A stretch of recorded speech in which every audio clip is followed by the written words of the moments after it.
प्रिय छात्र छात्राओं, आपका स्वागत है। क्लास 12th के सभी विद्यार्थियों का हम स्वागत और अभिनंदन करते हैं।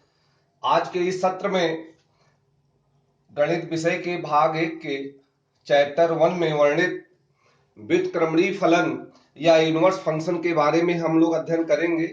ये हमारी सभी परीक्षाओं के लिए काफी महत्वपूर्ण है, लेकिन थोड़ा सा आपको इसमें ध्यान देना पड़ेगा, नहीं तो ये कठिन हो जाएगा आपके लिए। तो सबसे पहले देखें और हेडिंग भी बना लेंगे, इसको कायदे से लिख लेंगे। व्युत्क्रमणीय फलन, इनवर्स फंक्शन इसी को कहते हैं। थोड़ा सा आप इधर देखो रफ पर, जैसे हम कहें दो का इनवर्स बताओ, तो आप कहते हो 2 के इनवर्स को हम किससे लिखते हैं? To the power -1। और टू द पावर -1 को आप 2 से गुणा करते हैं तो क्या आता है? इसका इकाई अवयव आ जाता है। फिर यही कुछ प्रक्रिया हम यहां भी अप्लाई करेंगे। अगर हम कोई फलन लेंगे f, तो उसके इनवर्स को हम f टू द पावर -1 से लिखेंगे। तो आना क्या चाहिए बेटे? उसका इकाई या तत्समक फलन आना चाहिए। अब आप थोड़ा सा देखें परिभाषा को। मैं मान लिया कोई फलन f समुच्चय a से b में परिभाषित है। कोई भी फलन है समुच्चय a से b में परिभाषित है। a उसकी प्रांत है, b उसकी सह प्रांत है। यही फलन f, पहले तो आपको एक चेक करना पड़ेगा कि क्या इसका व्युत्क्रम होगा। जैसे संख्याओं में तो आप कह देते हो कि मेरे पास 0 है और 0 का कोई व्युत्क्रम नहीं अस्तित्व में होगा, क्योंकि 1/0 अनंत आता है। तो ऐसे फलन को भी आपको चेक करना पड़ेगा कि क्या इसका इनवर्स अस्तित्व में है। तो यदि कोई भी फलन एकैकी हो, आच्छादक हो, तो इसका प्रतिलोम फलन या इनवर्स फलन अस्तित्व में होता है। तो मैंने क्या बताया आपको? तो सर आपने बताया कि अगर फलन f एकैकी है, आच्छादक है, तो इसका अस्तित्व होगा। किसका अस्तित्व? इसके प्रतिलोम का। उसे किसे लिखेंगे? f इनवर्स से लिखेंगे। यही पूरी बात को लिखे हैं। माना f समुच्चय से समुच्चय b में कोई फलन है। यदि फलन f एकैकी हो और आच्छादक हो, तो इसका प्रतिलोम फलन अस्तित्व में होगा, जिसे हम लोग किससे कौन से अक्षर से लिखेंगे? f टू द पावर -1 से। लेकिन f टू द पावर -1 का मतलब 1/f नहीं है, या तो संकेत है। और यह कर फलन है तो इसकी भी प्रांत होगी, इसकी भी सह प्रांत होगी।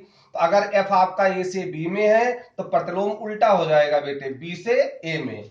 तो लिखा गया है f इनवर्स b से कहां तक हो जाएगा? a में परिभाषित होगा। अब कोई कहे f में एक क्रमित युग्म है xy, तो f इनवर्स में क्या होगा? तो इसी का उल्टा हो जाएगा। xy का उल्टा क्या है? yx। लेकिन शर्त है कि f कैसा हो? एकैकी हो और आच्छादक हो। किसी भी प्रश्न में अगर पूछेगा कि इसका इनवर्स बताओ, तो सबसे पहले आपको चेक करना पड़ेगा कि वह एकैकी है और आच्छादक है। अगर दोनों है तो उसका अस्तित्व होगा, अन्यथा नहीं होगा।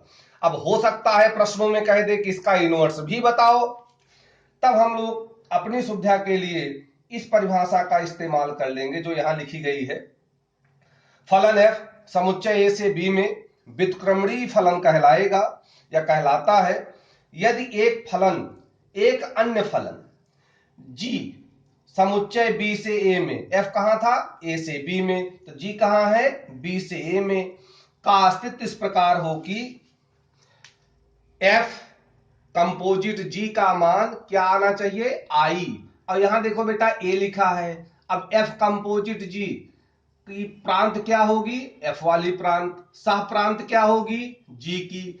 तो जो g की सह प्रांत है उसमें आना चाहिए तत्समक। तो f कंपोजिट g i। अब यहां a लिखें कि b लिखें? तो g देख लो, g की सह प्रांत कौन है? a, तो i a। तथा g कंपोजिट f बराबर क्या आना चाहिए? i। और यहां देखो बेटा a लिखें कि b लिखें? इस वाले अक्षर की क्या लिखेंगे? सह प्रांत। f की सह प्रांत कौन है? b। तो फलन g को f का प्रतिलोम कहेंगे और किससे लिखेंगे? f इनवर्स से। इसका मतलब है अगर f और g को आप जोड़ें, कंपोजिट करें, तो क्या आना चाहिए? तत्समक। g और f कहें या f और g कहें, दोनों का मतलब तत्समक होना चाहिए। तत्समक मतलब अगर 1 का प्रतिबिंब निकालेंगे तो 1 आए, 2 का 2, 3 का 3, 4 का 4, 5 का 5, x का x आना चाहिए। तो जैसे अभी हमने शुरुआत में कहा था कि 2 के इनवर्स को 2 की पावर -1 से लिखते हैं, तो चाहे 2 की पावर -1 इंटू 2 कहो, दोनों ही परिस्थितियों में आना चाहिए 1। तो या FOG कहो या GOF कहो, क्या आना चाहिए आपके पास? इकाई या तत्समक फलन। अब इस उदाहरण के माध्यम से समझेंगे। माना f समुच्चय 1 2 3 से समुच्चय ABC में परिभाषित है। मैंने दो पार्ट लिया है, f में 1a 2a 2b 3a, f में सेकंड में 1c 3a 2b है। हमें f इनवर्स बताना है। तो सबसे पहले हमें चेक करना पड़ेगा प्रत्येक पार्ट में क्या f एकाकी है, आच्छादक है। तो पहला पार्ट देखो, 1 का संबंध a से है, तो हम लिख सकते हैं f1 equal to a, f2 equal to b, f3 equal to c।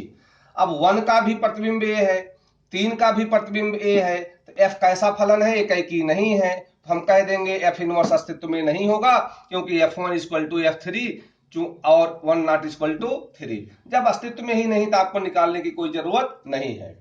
Second part, 1 का प्रतिबिंब c है, 3 का a है, 2 का b है। यही बात लिख रहा हूं, f1 equal to c, f2 equal to b, f3 equal to c। प्रांत में जितने भी अवयव हैं सबके प्रतिबिंब देखो भिन्न भिन्न है, और सह प्रांत में कोई बचा भी नहीं है। a का भी है, c का भी है, b का भी है पूर्व प्रतिबिंब, इसलिए f कैसा है? एकाकी और आच्छादक है। अब इनका हमें बताना है f इनवर्स। तो 1c का उल्टा कर दो बेटे, c, 1, 3a का उल्टा कर दो, a, 3, 2b का उल्टा कर दो, b, 2। तो आप इस परिभाषा को बार बार देखेंगे, समझेंगे। अब आप प्रश्नावली 1.3 के सभी प्रश्नों को लगा सकते हैं, लेकिन सबसे पहली मेरी राय है कि आप पहले उदाहरण को सॉल्व करेंगे, उसके बाद आप काम करेंगे। Thank you.